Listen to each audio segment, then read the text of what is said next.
We're going to go ahead and get started. Hello, everyone. Welcome to another episode of Cooking by the Books. I, as always, am your host, Stellan Harris, joined by Amanda Showers. Say hello, Amanda. Hello. Yeah.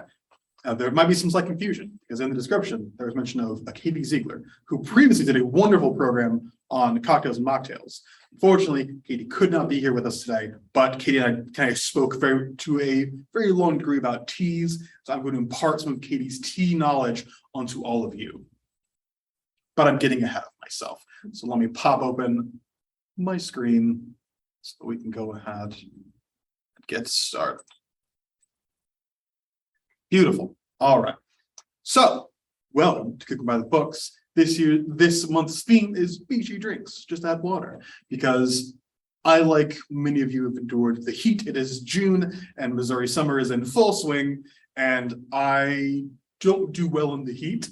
So I'm a big fan of keeping hydrated, staying cool with a nice cold drink, and it can be kind of hard to do that.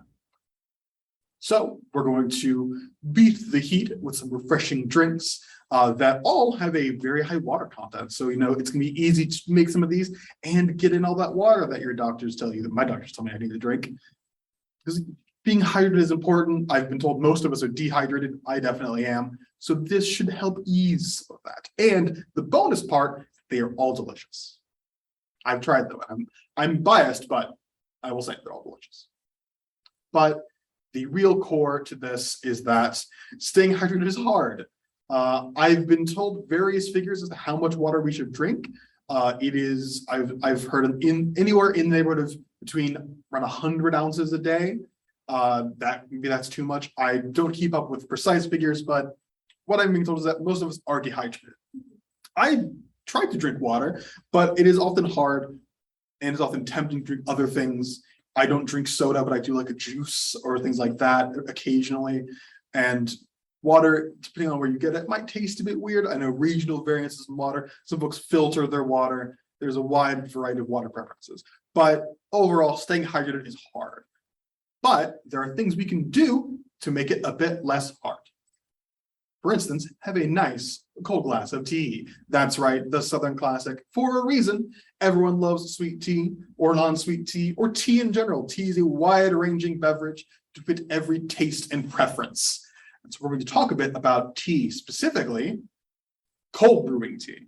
Now, so you may be familiar with the idea of cold brewing. It's becoming kind of a more of a trend in coffee specifically. You can get cold brew coffee at most places now, which is different than iced coffee, which is hot prepared coffee that they then put in ice. Whereas cold brew is cold all the way through generally. For tea specifically, it's becoming my favorite way to have tea now, for a number of reasons. One of the big ones is that, and I didn't realize this until I started doing my own cold brew tea, is that cold brew tea is smoother.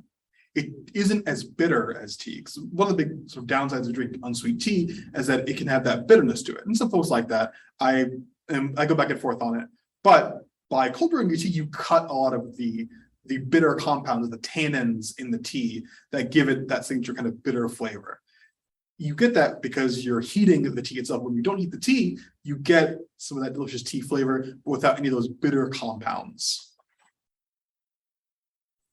One other benefit to tea is that, stay with me on this one, it's not going to sound like a benefit. Cold brew tea has less caffeine than hot tea. Hold on, I promise. I'm going somewhere with this. Yeah, I know, it's blasphemy. It's everyone needs caffeine constantly to keep going. I feel you. I sympathize with your plight. But one thing that caffeine isn't great for is drinking later in the day. You can have your coffee in the morning, but you might not always want a big tall glass of full caffeinated tea later in the evening. Or maybe it's like around 3 p.m. You don't want to have a whole coffee or something, but you want something to maybe keep you going. Maybe you're doing something in the evening. You want to stay alert and you want something with a bit of caffeine, but not too much. Cold brew tea has a bit less of that caffeine because, again, it's not prepared with that hot water. You don't get that same kind of chemical reaction. And so that makes it great to drink more often throughout the day and to drink later in the day. And last but not least, certainly not least, is that cold brewing lends itself naturally to infusions. And we'll talk more about infusions in a bit, but suffice to say, if you cold brew your tea, you can put some things in the tea without having to worry about maybe scorching or burning or overcooking those flavors that you would get if you did it with a hot tea. Cold brewing is a bit more foolproof. And in fact, you can steep tea longer when you cold brew it, and it doesn't have as much of a negative. It won't get as bitter because, like we said before, you're not having that chemical reaction with those tannins. So, what kind of infusions can I make? Basically put, an infusion at its base is you have a drink, it could be tea, it could be water, it could be anything like that, and you put something in it for a long time, and it'll leach some of that flavor from whatever you put into it into the beverage. Some things that I think work very well with tea specifically are fruits, and then changing the kind of tea to sort of match what you want. So for fruits, you can do a whole lot of things. You can do stone fruits, peaches, plums, apricots, citrus fruits. Lemon is popular in tea for a reason. You could also do lime if you want something a bit different. You could go with berries, the infinite variety of berries, blackberries, blueberries, strawberries, raspberries, gooseberries, marionberries, maryberries, whatever you want to put in the tea. And of course, if you want something a bit more vibrant, a bit brighter, you can do a tropical fruit, be a pineapple or passion fruit or some mango in your tea. The sky is really the limit when it comes to infusing teas. It's really what kind of fruits do you like? What do you think would pair well with your tea? And what tea you choose does matter. For instance, today we're going to be using a green tea. Green tea is a bit lighter, so you can taste some of those fresh fruit flavors a bit more. But if you use something like a black tea, you might want a stronger fruit flavor, something with maybe a bit more inherent sweetness to it, to sort of stand out against the more dominant fruit flavors. Or perhaps for an Earl Grey tea, fun fact, Earl Grey is flavored with a citrus oil. So you might maybe want to interplay some different citrus with that bergamot orange flavor inherent in an Earl Grey tea. Or if you want something even more complex, if you're already done with the passes, I've done the black teas and the green teas, I want something more highbrow. Well, if you want something with an herbal, you could use an herbal tea, and that will add even deeper complexity to your cold brew tea. You might do something with lavender and the different fruit, any kind of a chamomile. Chamomile lemon is often popular with a bit of honey. You could do that in a cold brew. It's really up to what you want to do. And that is one of the real benefits of cold brewing your tea. That's why I think you should cold brew your tea. So let's talk about our tea today. I'm going to stop sharing my screen because before this, I prepared some cold brew tea. So what we did is I did a green tea with blueberry and peach. It is right here. This is just what this is. I'll pour some in a bit, but I wanted to point this out, and then I'm going to show you guys what the recipe is for this. It is something I will see myself making a lot in the future, but the recipe is extremely simple. This is a cold brew green tea, peach and blueberry. I did this per 24 ounces because I know folks make tea in different size vessels. So I wanted to give you guys a ratio to work off of based on some books that we read. So per 24 ounces of filtered water, and we'll talk about filtered water in a second. Don't forget, we'll get back to that. But per 24 ounces, you'll need 3 bags of green tea, 1 ripe peach of your favorite kind. It can be white, it can be yellow. Choose one that is good and juicy, though. You want something that has a very strong flavor because as it sits in that tea and steeps, you want to get as much of that bright, summery flavor as possible. You need about a ½ cup blueberries, lightly crushed.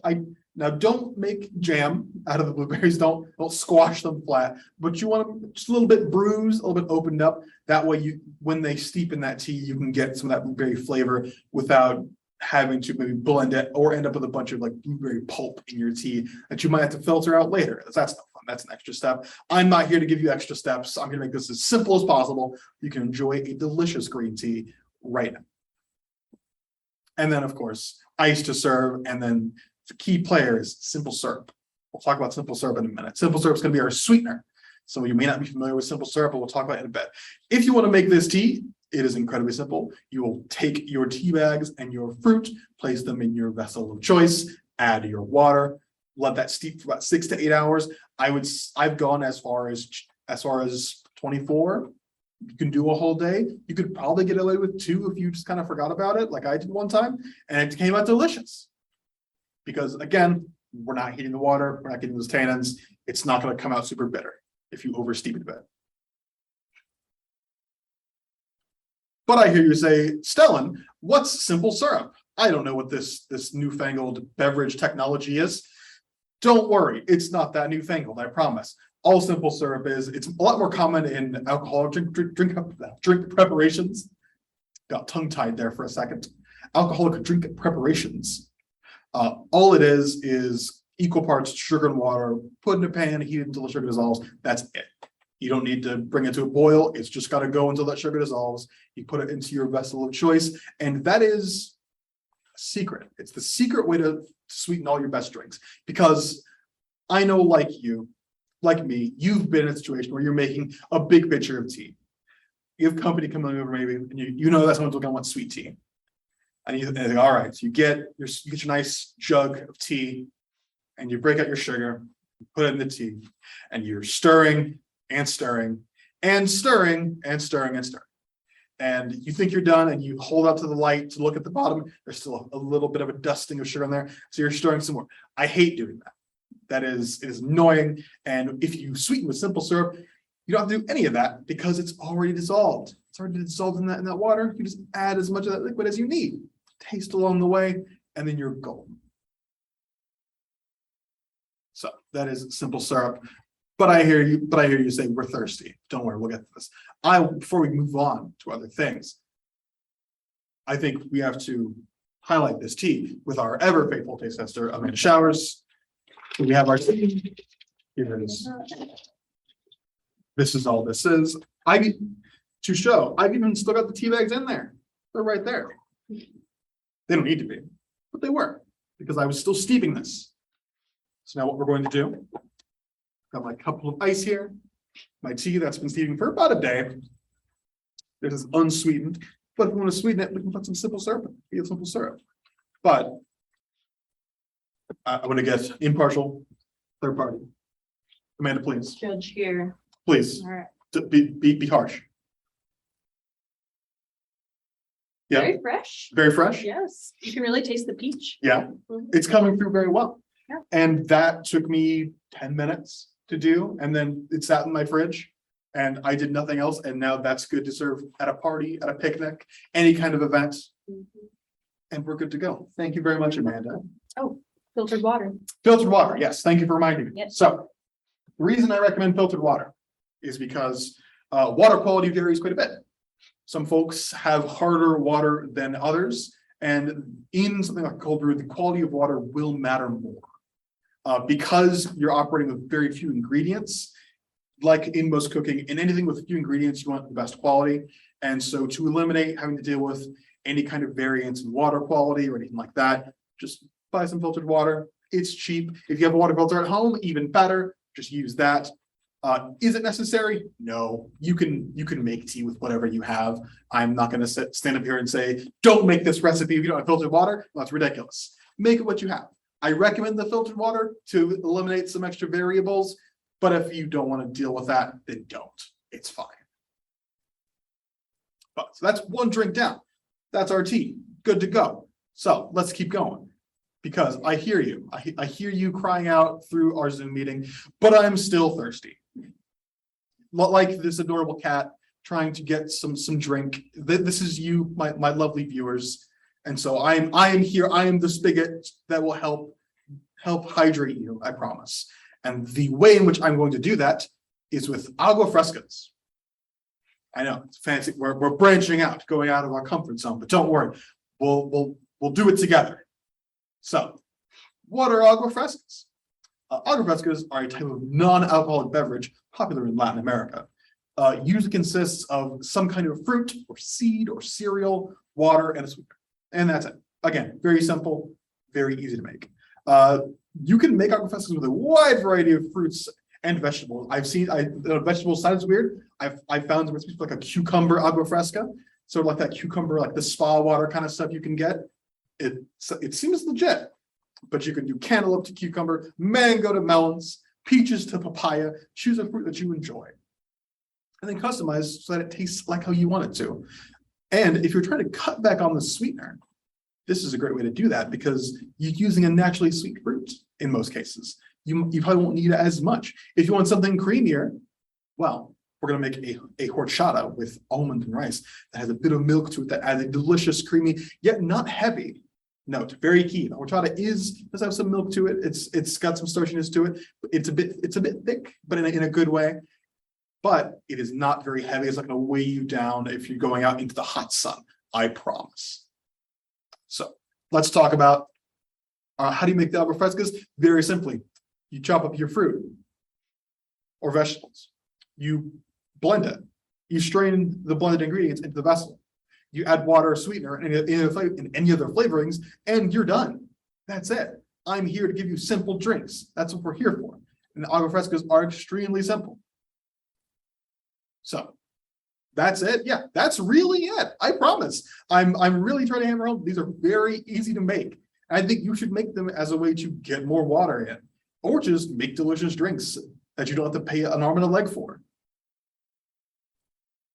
So let's make two. We're gonna make, that's right, count them, two Agua Frescas. We're gonna start with a watermelon lime Agua Fresca. What you will need is 1 small seedless watermelon, 2 limes, about a quarter cup simple syrup, more or less as necessary. And I'm going to call for 32 ounces of water. That depends on your watermelon and the vessel in which you're using. You can water it down more or less if you want something more concentrated, or if you need to get more people with this Agua Fresca. And I'll bet you'll never guess what you need to do. That's right. Remove the rind and slice it up. Put it in a blender or food processor and blend in batches, straining the mixture into your serving vessel, pressing it a little bit. This is unlike tea bags. You can press this to get extra juice. You're not going to get anything bad in there. And then add your lime juice, add your water, sweeten to taste. And that's it. And so what are we going to do? That's right. We're not going to go to the rice and almond horchata yet. We're going to come back to that, but we're going to make some Agua Fresca. So what I've got here, so I've got a watermelon.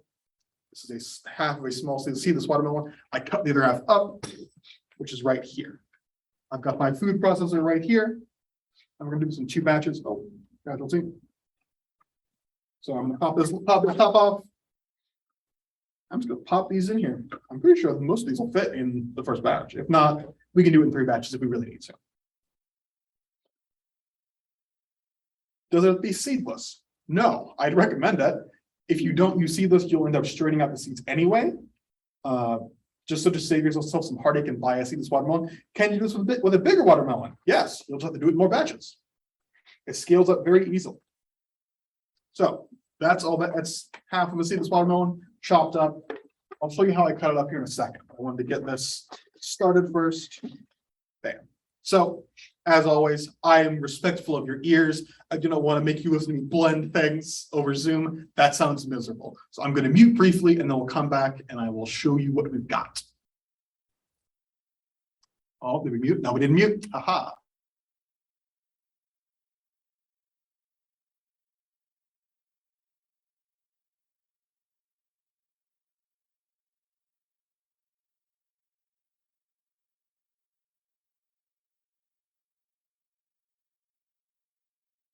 And we're back. That was maybe 10 seconds, 15 seconds, not even.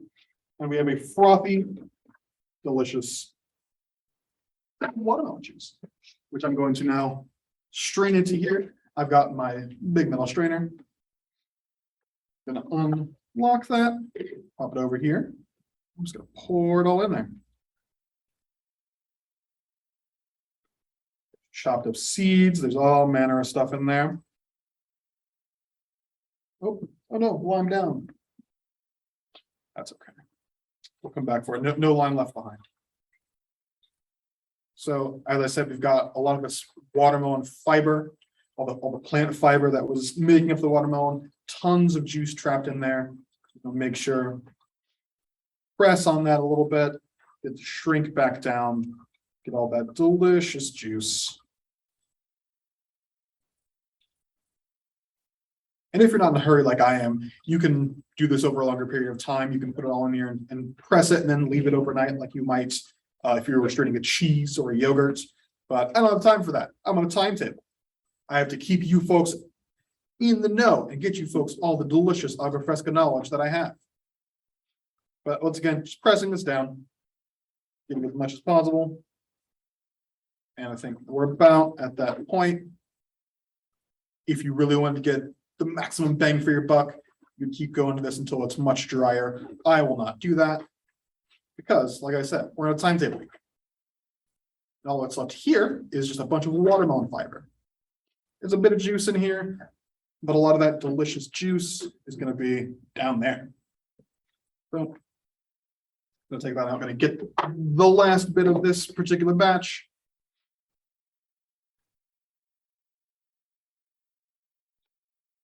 So, what I'm going to do, multitasking. While this strains a bit more, I'm going to cut up the rest of this watermelon. Cutting up the watermelon is something I like to do. I love watermelon. It's one of my favorite summertime fruits. It's versatile. You can have drinks with it. You can eat it with a number of condiments. You can eat it with salt or tahini or various other things. You can eat it cold. You can eat it warm. You can eat it grilled. Watermelon is amazing. But I always hated peeling watermelons because you either end up with the big slices or you end up with a bunch of empty, like half moon watermelon from the wedges. So I learned a very easy way to get all that. You want to move the lid. Oh, you're right. Thank you. So we pay men of the big bucks. So yes, I'm in a clear view. So I have the half of the watermelon. What I've done is I've cut off the very top of it. I'm going to very carefully go outside the rind with my knife. I have a question. Please. How many cups of juice should they end up with? Let me check.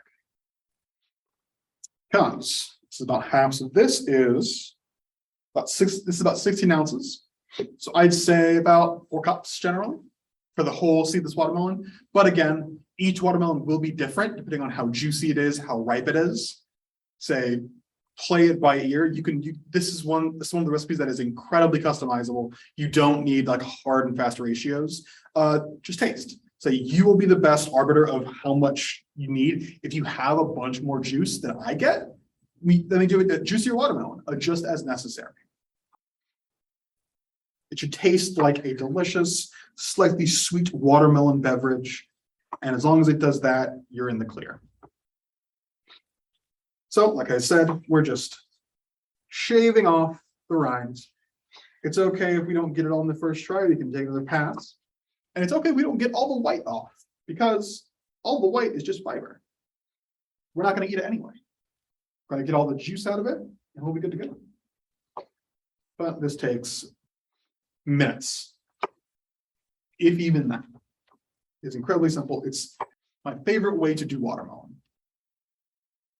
And from here, you can cut it into spears, you can cube it, you can do most things. You could ball it. I don't know why you would at that point, but you can. It's up to you. I feel like if you've got a melon baller, you'll probably just do it the normal melon baller way. I don't and never have. So out of that desperation, that lack of watermelon utensil, this technique was discovered. I didn't discover it. I discovered it through the desperation, but you know. Boom, there we go. And just do some last trimming. And that is a hunk of delicious edible watermelon. You could shave that more if you wanted it all nice and pretty. I won't. What I will do, take this guy off again. I'm just going to slice it one way. These are maybe half-inch slices, and then just turn it sideways, do that again. That'll give us nice spears of watermelon. And that's it. We're good to go. So now again, all of this watermelon, it's delicious watermelon. Oh no, lost a couple pieces.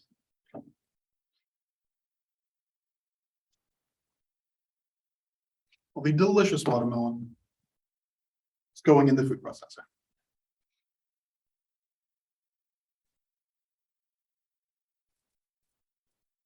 Now I'm going to go grab my kitchen towel real quick. That is just off camera. Be right back, folks.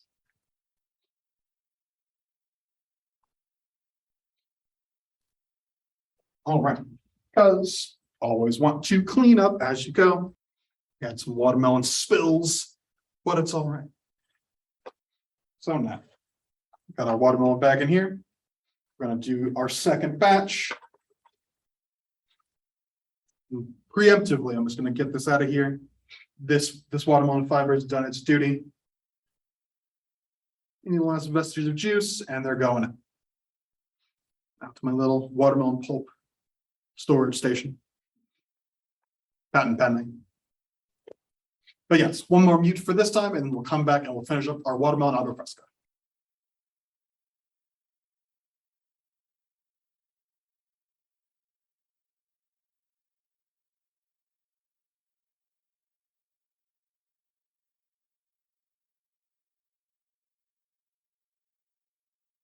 There we go. We're back. Take that lid off and again. We're greeted with a delicious container full of delicious watermelon juice, which we want, and pulp that we don't.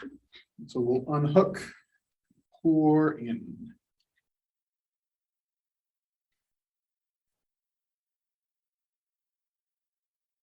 See, this side will be a little bit bigger. We're getting a bit more. It's okay. We'll do it in stages. It'll be fine.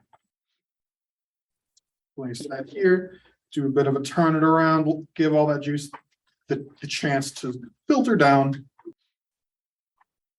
See, even now we're all that delicious deep red juice, which you wouldn't think from watermelon. Watermelon is very pink, but the juice you get from watermelon is a pretty beautiful deep red color. And I hear you saying, Stellan, can I just drink that? Yeah, you can. I'm not your boss. You can drink that if you like, but it's not Agua Fresca. Well, and what we're making here today is Agua Fresca. So again, do that one more turnover, we'll do the other bit and we'll finish this off. All right. Watermelon pulp station. And our last batch. Now we even had some black seeds in it, like I mentioned. That was a mostly seedless watermelon, but it all comes out in the end.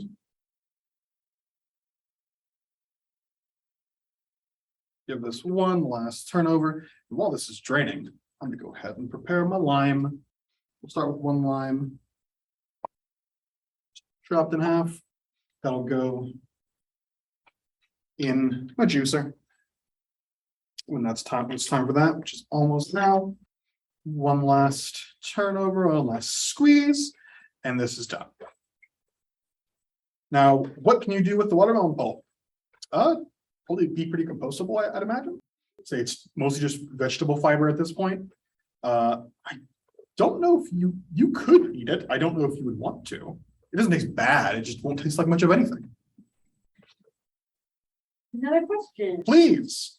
Is it possible to use agave instead of simple syrup? It isn't. Yes, you could say I use simple syrup because it's easier. If you don't want to use simple syrup, using agave is fine. I think agave would probably get you a slightly different flavor, but this is a Latin American dish. Using agave would be entirely within the realm of possibility.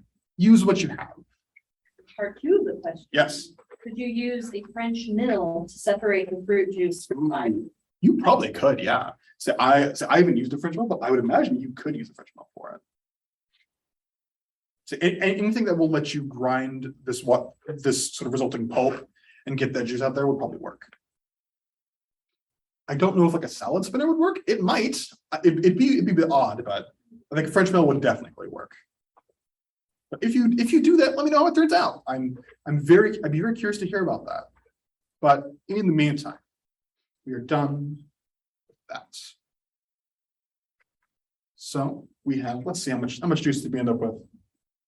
We ended up with about 32 ounces of juice, which is pretty good.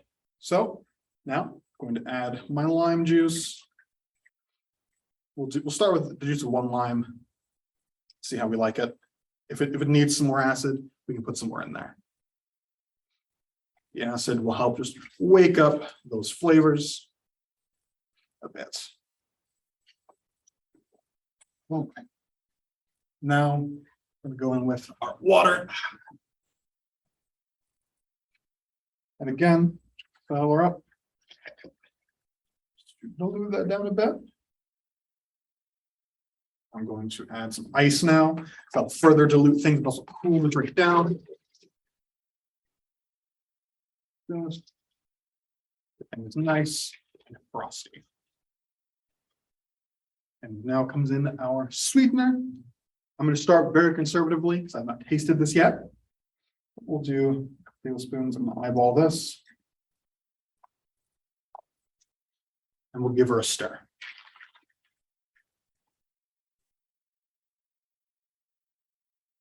And that ice will help cool that down. And then that is a delicious watermelon Agua Fresca. Right there. I'm going to taste to see if it needs anything else, any more sweeteners or anything. Cheers. No, I think that's great. I think maybe a little more sweet, but not much. It's very, very flavorful already. Yeah, that lime in there is very nice. Oh, the lime really helps wake up that watermelon flavor in a way that I really enjoy. So we'll just do a little hit. How much water would you say you added? I did about equal parts. Equal parts? Yeah. That's gonna get me a nice strong watermelon flavor. Again, if you needed to do more, you could probably do 1 part watermelon juice to 1.5 water, and it would still turn out pretty good. But I will once again advocate for tasting. But I think 1 to 1 is probably a good place to start.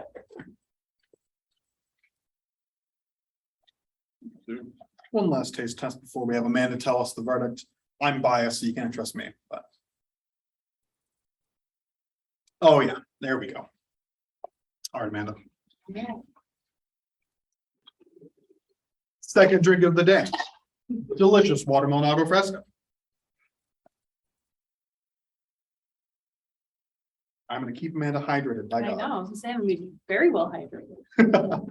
There you are. Thank you. Cheers. Cheers. Ooh, that's delicious. Isn't it? Yeah, that's really good. It's not too sweet, but it has a nice watermelon sweetness to it.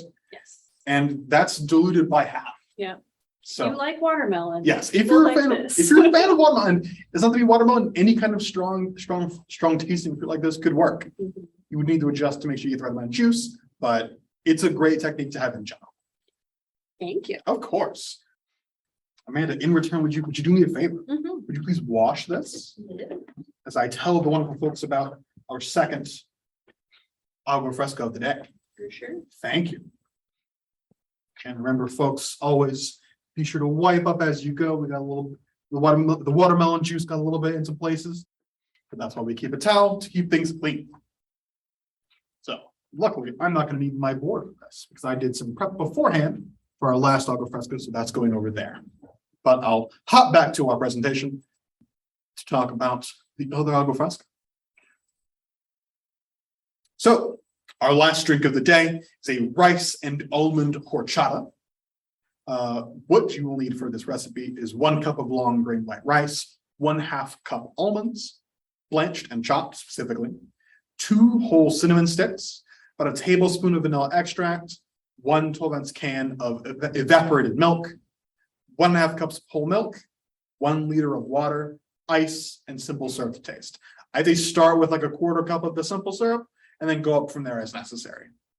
Now, the rice and almond horchata is a bit different, primarily because it requires a bit of prep beforehand. So the day before, or tonight in this case, what you want to do is you want to put your rice, almonds, and cinnamon sticks in a bowl of water and soak them at least overnight, but no more than like 2 days. You want to get things soft so that they'll blend nicely, but you don't want to get everything too mushy. That'll lead to a less ideal texture. Amanda's back. Thank you, Amanda. You're welcome. Thank you. Slot that back in there. So yes, you want to soak the rice, the almonds, and the cinnamon sticks in a bowl of water. You want to strain out that soaking liquid. You don't want the soaking liquid in your drink. It'll give it kind of a chalky, almost slimy taste from a lot of the starches we soaked off. So just get rid of that water, don't use that. Then you're gonna blend your almonds, rice, and cinnamon sticks together with evaporated milk until it becomes smooth. You'll strain it into a pitcher and combine with your vanilla, milk, and simple syrup. You can taste it then, but you might have to add the water so you can make sure you're sweetening to a good degree. And then add your water, mix, and enjoy. So let's get out of here and let's make a horchata. So as I said before, I prepared beforehand. This is my rice. It is still a bit firm, but it's also very crumbly now. It's lost some of that cohesion. So now I'm going to take my can of evaporated milk. That's what we're going to combine in there. I broke up that cinnamon stick beforehand, and that seems to be the right way to go. If you don't adequately soak the cinnamon sticks, that can be a very real problem. I had some points in which my test batch, I didn't soak long enough, and the cinnamon sticks were still firm, and they got caught in my food processor. And my food processor made some very unkind noises at me. But it's fine. I learned my lesson, and I soaked for much longer this time. I did this the whole overnight. I previously tried to do a short soak, about 5 hours, but it didn't work out. Is that a question I saw? Yes. Are you able to give copies of the recipe? Yes, I can do that. That should not be a problem. So that is our rice. Pop open our can. Evaporated milk.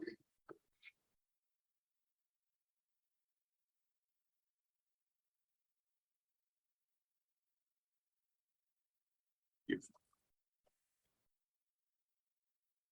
I've seen a couple different recipes use sweetened condensed milk for this, and you could do that. It'll be a lot inherently sweeter, which isn't something I was going for quite yet. I like to control the sweetness levels of my drinks, but I'm going to go ahead and blend this. Amanda, I'm going to ask you to do one last thing. Sure. You rinse out our filter, Our filter, yes. because it is covered in watermelon right now, Yes. and we don't want to mix those two. But in the interim, I'm going to go ahead and start blending.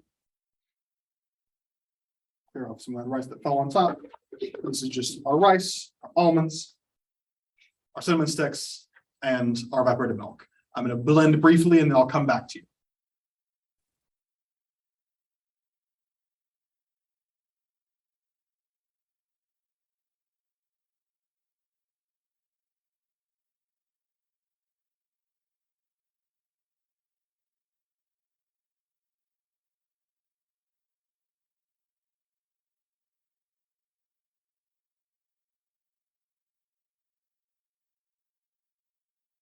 Welcome back, folks.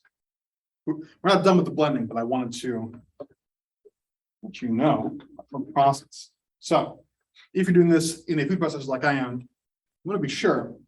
I think it's called your blades. Just happens to me occasionally. And so if it starts to kick like that, just go ahead and make sure that everything is nice and clear. One thing that you can do is make sure that everything's broken up. Give it a nice stir before you go back to blending. This will take a couple rounds. You want to make sure that things are good. Listen to what your food processor is telling you.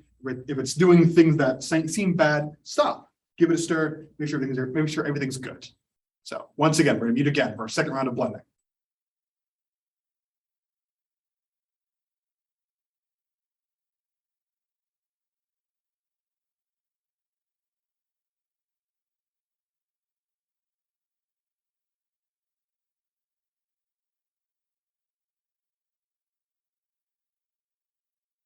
I've been informed there's a question. Yes. As I'm blending. What is our question? Do you take the cinnamon sticks out? No. You do not. Yeah. That is why you want to soak them beforehand. If you're very concerned about it, you can also chop them up beforehand when you soak them, but the cinnamon sticks are key. You want to keep them in there. I know it's contrary to a lot of other thought, but we are here for the cinnamon. As I'm going, we're getting some beautiful. All that rice is starting to get pulverized. The cinnamon sticks are breaking up a little bit, flavoring everything. It is that evaporated milk starting to take on a bit of a frothy texture. So we're getting a little bit of splashback. It's frothing up. We have a lot of liquid in here, but we will persevere. Do you have vanilla in the mixture? I do. Okay, Vanilla's right here. so it's in the soaking mixture? No, the vanilla's not in the soaking mixture. I add the vanilla after I've gotten everything blended together. I add the vanilla at the same time as the sweeteners and the other milk.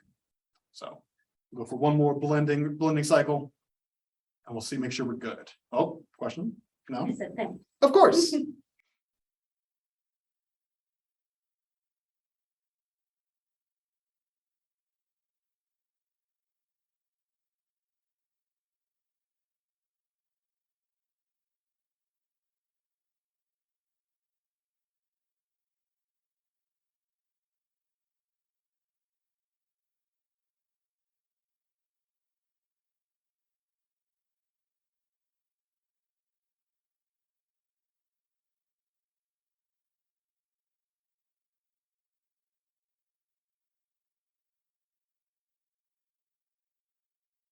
All right, I think we've blended enough. Had a pretty good blend. There's horchata mix all over the place. Because like I said, this is a bit of a temperamental mixture. It's also partially I'm using a food processor and not a blender. If you use the blender, you wouldn't have this much issue. But even then, it's not a huge issue.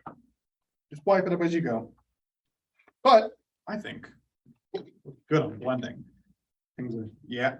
Oh yes. So the rice and the almonds and the cinnamon sticks. We still got a couple pieces, big pieces of cinnamon stick, but we don't need to get everything totally pulverized. If you have a very strong blender, you can. It's not necessary. So our goal is to get everything cool, everything nice and even and smooth. And we got a pretty smooth mixture here. So now what we do, very simple. This is our second, then we got our filter or strainer, excuse me. And once again, we're going to strain out all that big stuff. And what will be left, our delicious horchata.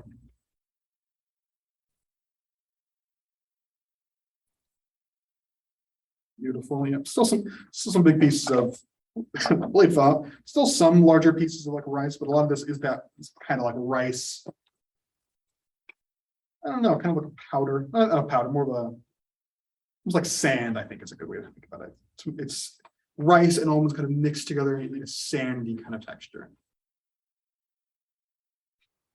And this is going to be a smaller volume than the Agua Fresca. You're not going to get as much juice because the only liquid in here is going to be our evaporated milk and then whatever residual soaking liquid we have. So, but you just want to press, get as much as you can. So we'll go over in this container. One thing I cannot verify this, but you might be able to cook that in sort of like a rice pudding kind of thing. All it is rice and cinnamon almonds. I've not tried this, but I read some of the recipes I read for research. Some books recommended using this for that kind of thing.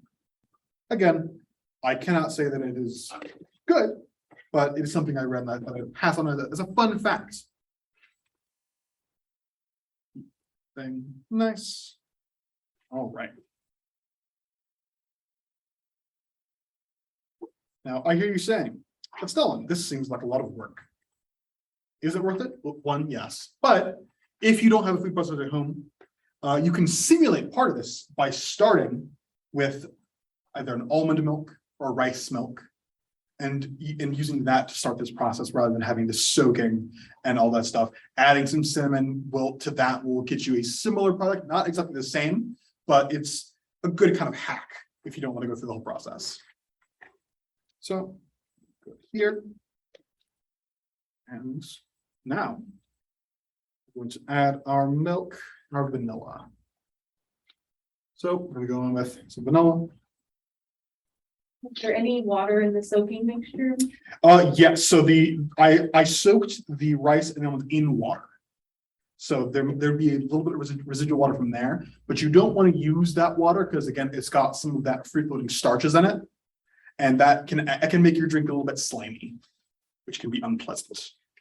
But so this got us about 12 ounces of liquid, which is about what we put into it.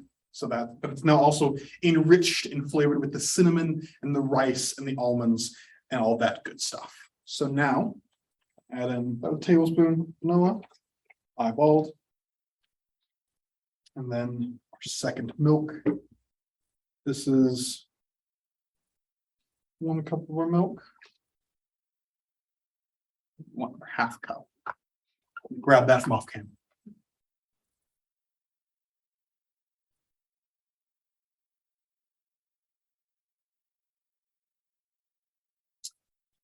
I'm gonna ask, Question? for the soaking mixture. Yes.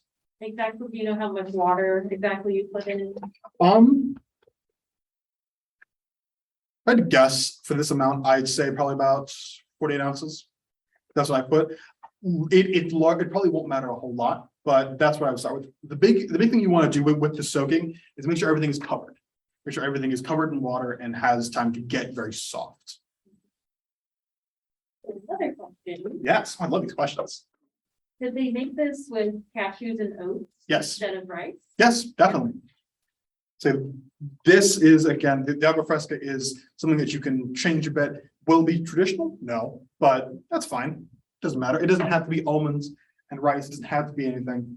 The real crux of it is you want some kind of seed milk and then some kind of nuts to add a bit of body to it, add a bit of sort of nice, richer taste. And then you add the cinnamon to get something that's a little bit rich, a little bit creamy, but also delicious. So, Clarification question. yes. Did you say 4 to 8 ounces or 40? 48 ounces.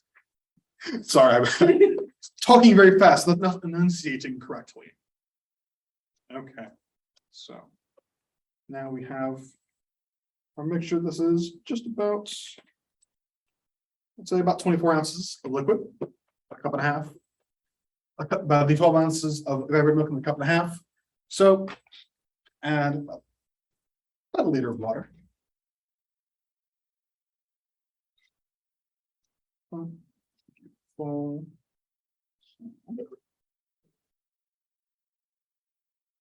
This is just plain old water.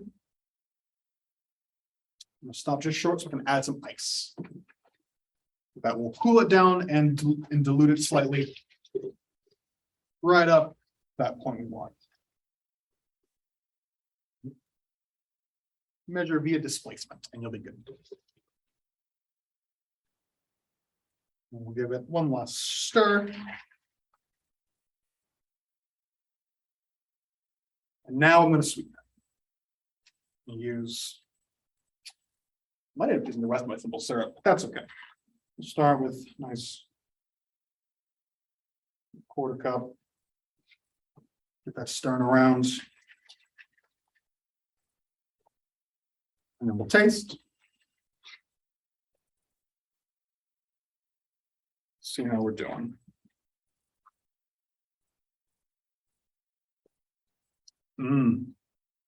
That's good.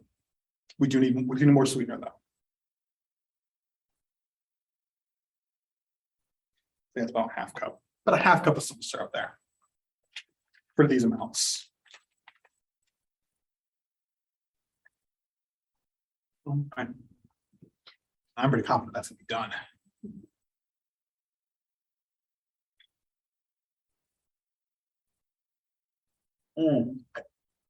Yep, that's good. Oh man, I'm a big fan of this horchata. If you couldn't tell. No, and that's that. Move everything off to the side. Get all these dirty dishes in one place. Give our table one last wipe down. And have Amanda test our last drink of the night. All right, Amanda. Last one. The most, I think, unconventional of our drinks so far. I don't know that I've had horchata. So I will not pretend this is the most authentic horchata, but it tastes nice. You don't have to think of like, here, have this milky drink when it's hot. But all right. Let us know how it is. Ooh, that is very nice. Isn't it? Very cinnamony. Yes. Yeah. So having those whole cinnamon sticks in there and breaking them and blending them up in that water really does impart a nice cinnamon flavor to it. Yeah, it smells delicious. Yeah, Thank you again. of course. All right, folks, we have our three drinks of the day. We started with our green tea with peach and blueberry. Then we had our watermelon Agua Fresca, and now we have our horchata. And now you are forearmed with the knowledge of making these delicious drinks. Are there any last questions from chat? Yes, it looks like, asking, do you steep the teas in the refrigerator? I'm Yes. guessing for the, Yes, for the teas, I combine everything in the pitcher, put the tea bags in there, whole thing goes in the fridge. Keep it simple and straightforward. Any more questions? Speak now or hold your peace, dear listeners. All right. Seeing nothing, I will go ahead and say thank you for joining us again and another episode of Cooking by the Books. I have been Stalin. It has been my pleasure to impart these drinks onto all of you. I hope you try them. Let me know if you do. I'm always happy to hear about folks who try these things and how they work out for you. If you have any questions, you can contact me through my email. And I will do my best to get these written recipes out to all of you after the program. But again, I've been Stalin. Amanda has been helping me. Thank you again, Amanda, for all that you do, helping me administer and reach the people. But we're going to call an end to it here. I hope you all have a wonderful holiday weekend and that you stay cool, maybe with the help of some of these delicious drinks. In any case, have a good night, folks.